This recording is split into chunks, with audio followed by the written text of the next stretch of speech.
sebuah pertubuhan yang diterajui oleh seorang saudara baru. Luqman Hakim Landi bersama dengan jemaahnya memberi bantuan pendidikan dan makanan berkhasiat secara percuma kepada penduduk di Banten Selatan, Indonesia. Perjuangan hidup tetap diteruskan, pegangan agama menjadi panduan.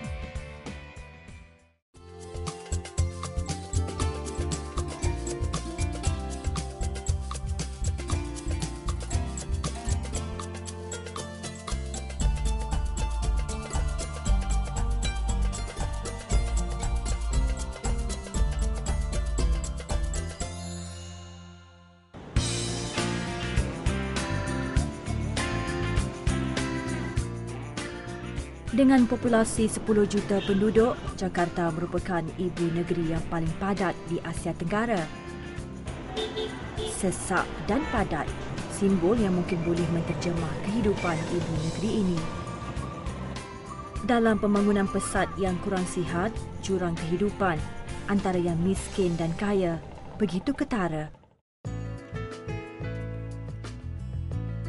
Salah satu pertubuhan yang aktif memperjuangkan nasib penduduk Islam miskin di Jakarta, Indonesia ini ialah Jakarta International Muslim Society ataupun JIMS Foundation.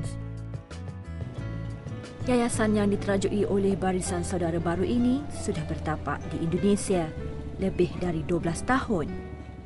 JIMS dibina pada tahun 1998. Di Jakarta, Indonesia, ditubuhkan dengan kerajaan secara resmi dan founder atau pendirinya adalah 3 orang. 1 dari Australia, 2 dari Amerika dan 3 dari Inggris. Luqman Hakim Landi, Muhsin Maltazos dan Dr. Sulaiman Dufort menerajui Yayasan JIMS dengan pelbagai cabaran. Namun sehingga ke hari ini, hanya Luqman yang masih aktif dalam mencari dana dan menggerakkan pertubuhan tersebut. Pertama-tama itu mengumpulkan orang-orang asing, lelaki yang baru masuk Islam di Jakarta.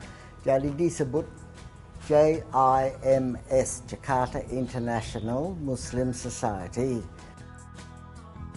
Seawal tahun 1998, aktiviti yang dijalankan Yayasan JIMS tidak begitu meluas.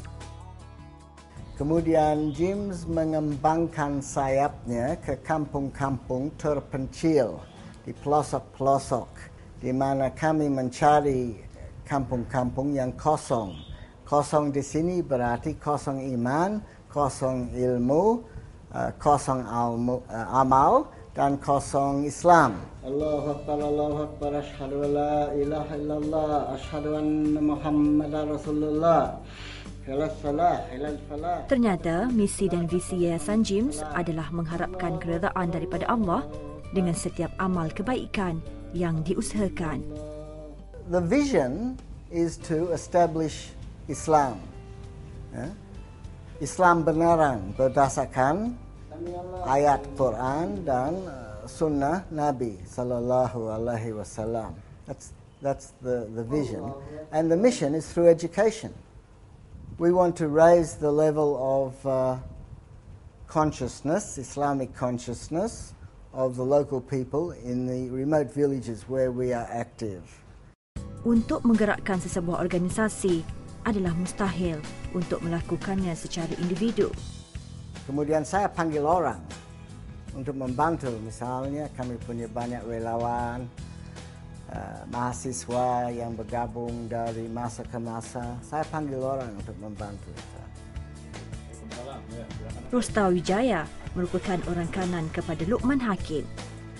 Sudah hampir 10 tahun berkhidmat, kini Rosta Wijaya merupakan antara orang yang paling dipercayai oleh Luqman Hakim. Awalnya saya mulai bergabung di JIM itu tahun 2000. Saya awalnya adalah sebagai guru. Juga saya di samping guru juga waktu itu saya dipercaya oleh JIM untuk menjadi supervisor di lapangan. Karena binaan JIM ini banyak sekolah-sekolah di daerah terpencil. Dan saya ditugaskan di daerah-daerah terpencil untuk mengawasi, mengontrol, juga mendidik warga di perkampungan. Selain menjalankan tugas di lapangan, Rosta Wijaya juga dipertanggungjawabkan untuk mengendali aktiviti harian di Wisma Gyms. Tugas beliau juga merangkumi pengambilan sukarelawan dan petugas harian. Kami rekrutmen relawan itu sendiri memang selektif, tidak asal. Kami juga melihat karakter daripada orang tersebut, apakah dia punya kapasitas, punya keahlian, dan punya kemauan untuk terjun ke masyarakat. Jadi jiwa sosialnya kami nilai. Ternyata pemilihan sukarelawan oleh Gyms tidak dipandang mudah. Mereka yang benar-benar ikhlas dan berminat untuk melakukan kerja-kerja amal dan dakwah sahaja diterima sebagai sukarelawan Gyms. Imran Masudi merupakan guru bahasa Inggeris yang dilantik Gyms sejak setahun yang lalu untuk mengajar subjek bahasa Inggeris di Wisma Gyms. Di sini pengajaran bahasa Inggris maupun pelajaran yang lain-lainnya diintegrasikan dengan nilai-nilai Islam yang ada, seperti membuka pelajaran dengan doa, mengakhiri pelajaran dengan doa, dan di gedung ini juga dilengkapi dengan fasilitas musola. Jadi kalau kita akan belajar dan sudah masuk waktu sholat, kita bisa sholat dulu. Sebagai sukarelawan Gyms, Imran mempunyai kesedaran yang tinggi dalam melakukan kerja amal agar bantuan dapat disalurkan kepada golongan yang memerlukan.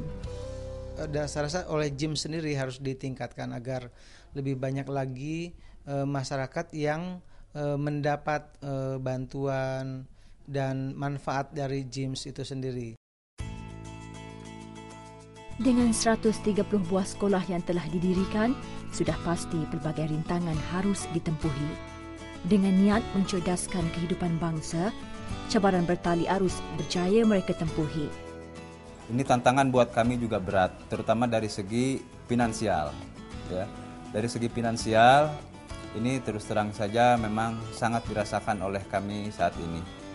Bahkan saya juga sering akhirnya ke luar negeri untuk mencari dukungan-dukungan dari luar negeri.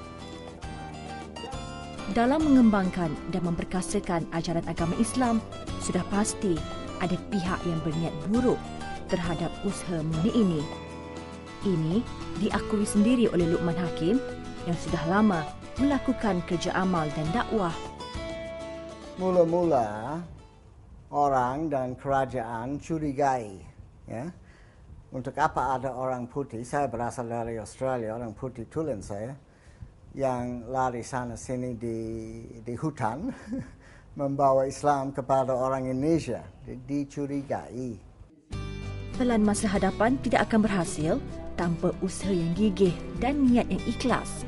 Kepimpinan Gyms dianggap tunjang kemajuan Yayasan Gyms dan masa depan yang cerah buat masyarakat daerah terpencil. Tidak hanya menitik beratkan soal pendidikan, sosial dan agama buat masyarakat terpencil, program makanan berkhasiat juga diambil kira. Kanak-kanak amat memerlukan makanan berkhasiat dan di sinilah Gyms menghulurkan bantuan.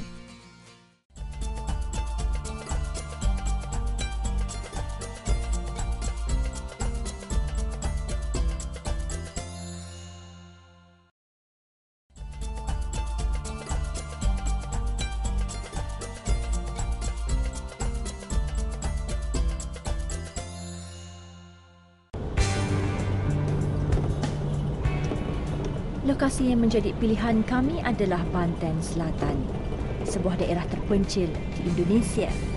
Perjalanan dari Jakarta ke Banten Selatan mengambil masa hampir 10 jam. Dengan hanya menaiki kenderaan pacuan 4 roda, sukarelawan Gyms masih bersemangat dalam misi bantuan mereka. Alhamdulillah kita sudah sampai di lokasi di mana kita pada hari ini akan diadakan penggizian atau pemberian nutrisi kepada siswa-siswi Madrasah Al-Huda yang didirikan oleh Gyms. Ini nama kampungnya adalah Kampung Wanakerta, Desa Wanesalam, Kecamatan Wonosalam, Kabupaten Lebak, Provinsi Banten. Pemberian makanan bernutrisi ini adalah salah satu usaha JIMS dalam meningkatkan tahap pendidikan di daerah terpencil. Ini adalah proses program penggizian yang kali pertama diadakan di sini karena memang JIM terlalu banyak sekolah-sekolah yang harus diadakan program penggizian ini. Jadi ini adalah yang pertama untuk di sini. Ustaz Sadali merupakan individu yang dilantik JIMS untuk memantau perjalanan harian penduduk kampung Wonosalam. Beliau bersama-sama penduduk tempatan amat mengalu-alukan kedatangan JIMS untuk program nutrisi ini. Memang tambahan gizi itu sangat dibutuhkan dan sangat penting sekali untuk anak sekolah, Pak. Karena menyangkut kalau anak itu kurang penambahan gizinya, dia tidak akan semangat untuk belajar. Jika dilihat dengan mata kasar, program nutrisi bermaksud memberi makanan berkhasiat kepada kanak-kanak. Namun pihak JIMS melihatnya dari pelbagai perspektif. Rosta Wijaya memberi penekanan bahawa ibu bapa juga perlu makanan nutrisi ini. Penggizian itu juga bukan untuk siswa saja, tapi kami sasarannya adalah ke wali murid.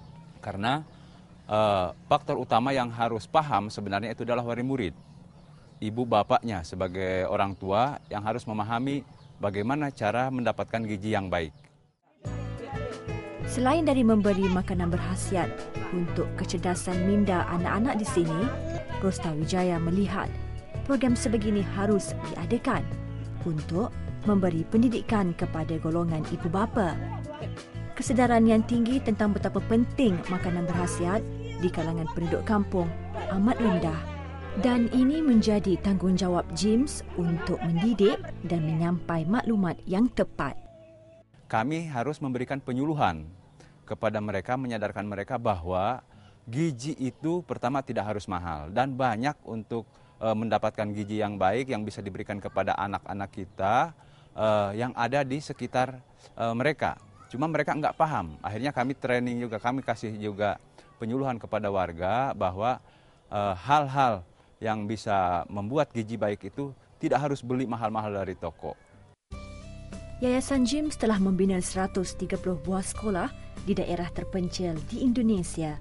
Antara matlamat JIMS adalah untuk mendidik ibu bapa tentang makanan yang berkhasiat. Yayasan JIMS telah mengatur perjalanan program mereka dengan terperinci demi memastikan tidak ada yang ketinggalan mendapat bantuan. Untuk penggizian ini dalam sebulan 4 kali. Kita datang ke sekolah-sekolah yang kira-kira memerlukan penggizian. Yang sangat perlu. Gitu. Semuanya memang harus, tapi kita ada klasifikasi. Mana dulu yang harus didahulukan, mana yang harus ditunda, nanti ada program menyusul. Jadi itu dalam setiap bulan kita targetkan 4 kali turun ke lapangan untuk proses penggizian. Dengan adanya program seperti ini, pelbagai permasalahan mereka dapat diajukan kepada pihak JIMS.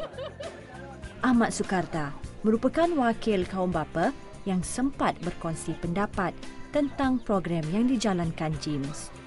Saya atas nama wali murid gitu Pak ya, mengucapkan banyak terima kasih kepada JIM khusus itu Pak ya. Karena apa? Karena masalah gizi itu emang saya tahu kemanfaatannya, masalah gizi itu besar untuk anak-anak kami. Cuma kami daerah sini, khususnya saya sebagai wali murid, tidak ada kemampuan untuk membikinnya gitu Pak. Karena apa? Karena ekonomi kami sangat lemah gitu Pak.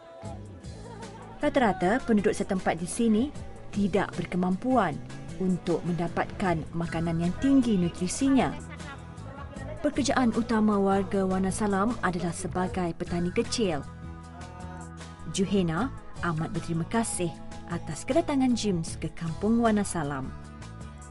Kan penghasilannya setahun cuma 2 kali, cuma setiapan kan 6 bulan sekali, jadi setahun cuma 2 kali, jadilah ekonomi itu sangat penting. Tapi bagaimana karena seorang petani kecil, pendapatan itu sangatlah kurang dan sangatlah minim sekali, terutama mungkin saya sendiri. Yang saya rasakan hidup saya ini selalu susah gitu, bukan tidak mengerti arti gizi.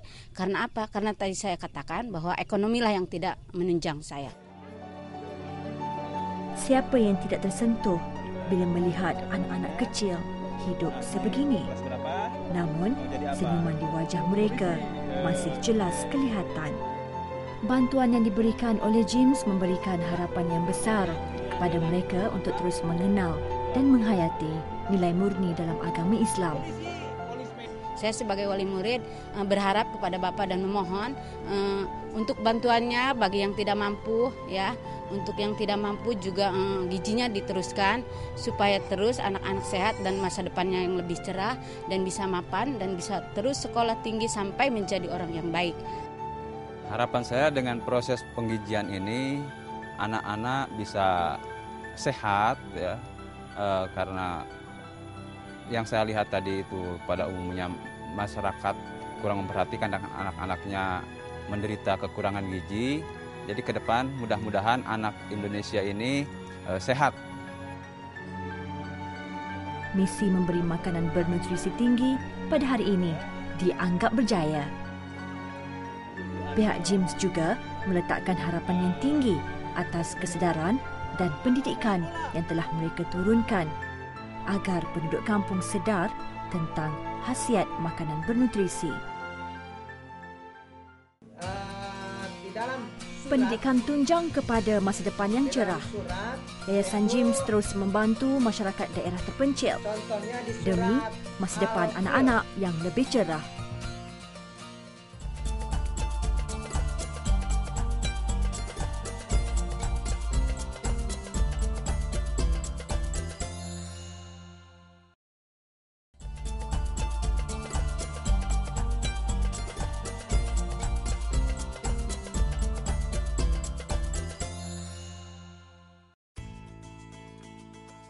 Di daerah-daerah terpencil di Indonesia, keadaan begitu susah sehinggakan anak-anak tidak mempunyai tempat untuk belajar. Dengan pendapatan yang amat kecil, ibu bapa tidak punya kemampuan untuk menghantar anak-anak mereka ke sekolah yang terletak jauh di kawasan kota. Waalaikumsalam. Bagi Nur Azam, pengalamannya selama 7 tahun bersama Yayasan James telah menampakkan perbezaan di daerah-daerah terpencil ini. Mulai dari 2003 sampai 2010 ini perkembangan di daerah-daerah itu sudah sangat dirasakan oleh masyarakat, mulai dari pembinaan-pembinaan kualitas sekolah, terus bantuan-bantuan sosial. Kampung Wanakerta terletak di daerah Wanasalam. Di kawasan ini, bantuan yang telah dihulurkan James adalah dalam bentuk pembinaan sekolah. Pada tahun 2007, terbinanya sebuah sekolah yang dinamakan Madrasah Diniyah Al-Huda. Kokom Komariah, individu yang bertindak sebagai pengetua di sini, menceritakan bagaimana boleh terbinanya madrasah ini. Pada awalnya Madrasah Diniyah Awaliyah Al-Huda numpang di bangunan di gedung SD Wanasalam 2. Setahun kemudian beralih ke rumah warga. Setahun kemudian alhamdulillah hamba Allah dibukakan pintu hatinya, ada yang mewakafkan 300 meter persegi tanah. Alhamdulillah Madrasah Diniyah Awaliyah Al-Huda berdiri sampai sekarang, bahkan masyarakat memandang dengan semangat dan penuh dukungan baik dari lingkungan pemerintah maupun masyarakat lainnya. Dengan berdirinya madrasah ini, hampir 90 orang murid yang mendapat manfaatnya. Tanpa menerima sebarang bayaran, Kokom terus gigih mendidik anak-anak setempat demi masa depan pendidikan dan agama. Karena melihat kebutuhan anak, kalau misalkan kami, ya khususnya saya keluar, pasti yang lainnya keluar, bagaimana anak? Siapa yang bertanggung jawab? Mungkin remaja-remaja yang ada. Nah, tertekan dengan adanya anak dan akhirnya keluar rasa tanggung jawab, walaupun tidak mendapatkan apa-apa, kami sehari-hari alhamdulillah.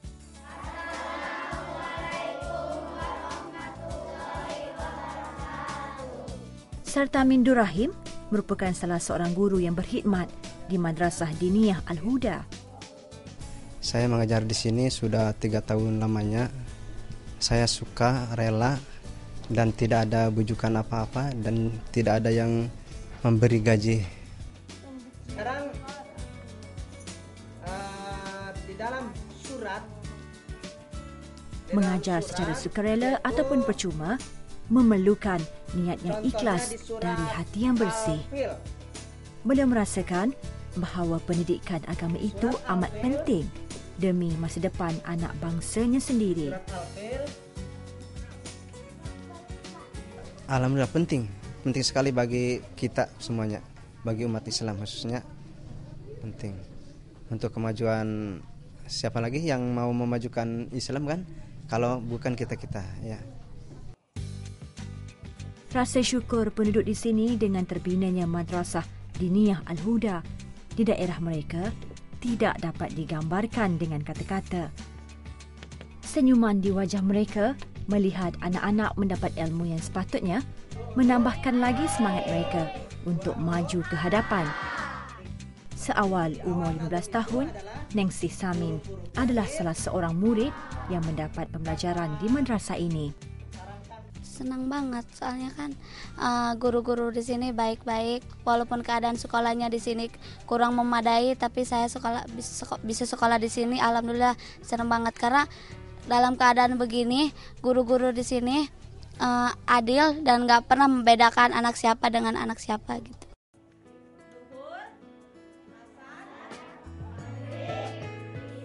Bagi Ningsih, keadaan yang serba sederhana tidak menghalang minatnya untuk belajar.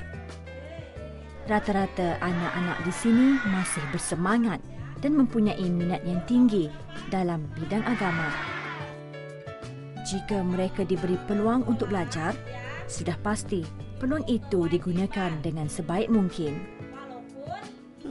Pembelajaran tentang sholat ataupun keagamaan, paling saya suka itu adalah akidah alaq, karena dalam akidah alaq itu saya belajar tentang bagaimana harus memperbaiki akhlak saya. Tanpa usaha yang tinggi, sudah pasti tidak akan terbinanya lebih 130 buah sekolah dan madrasah. Tanpa kesedaran yang tinggi, mana mungkin anak-anak daerah terpencil ini diberi peluang untuk belajar. Dengan usaha yang tinggi, Yayasan JIMS boleh berbangga dengan pencapaian mereka hari ini. Ya Allah, sangatlah besar.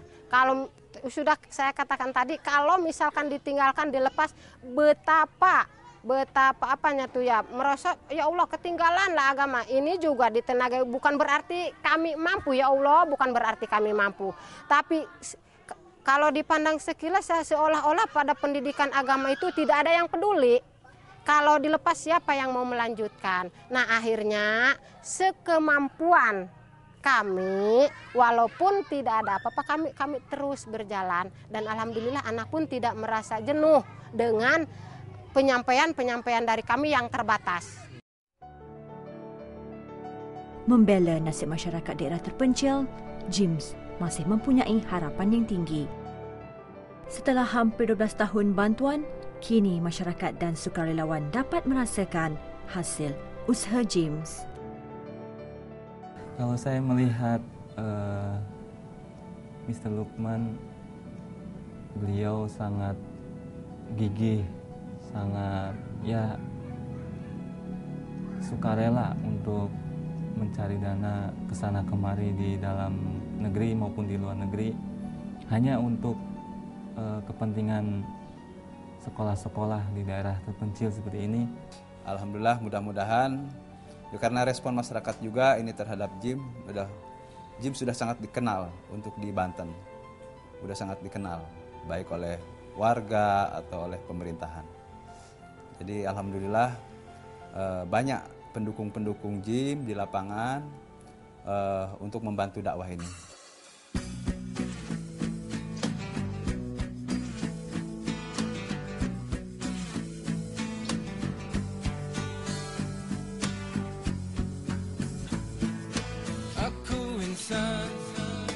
Damba aman, syari ilham damaikan satu alam. Aku insan mendambakan syariat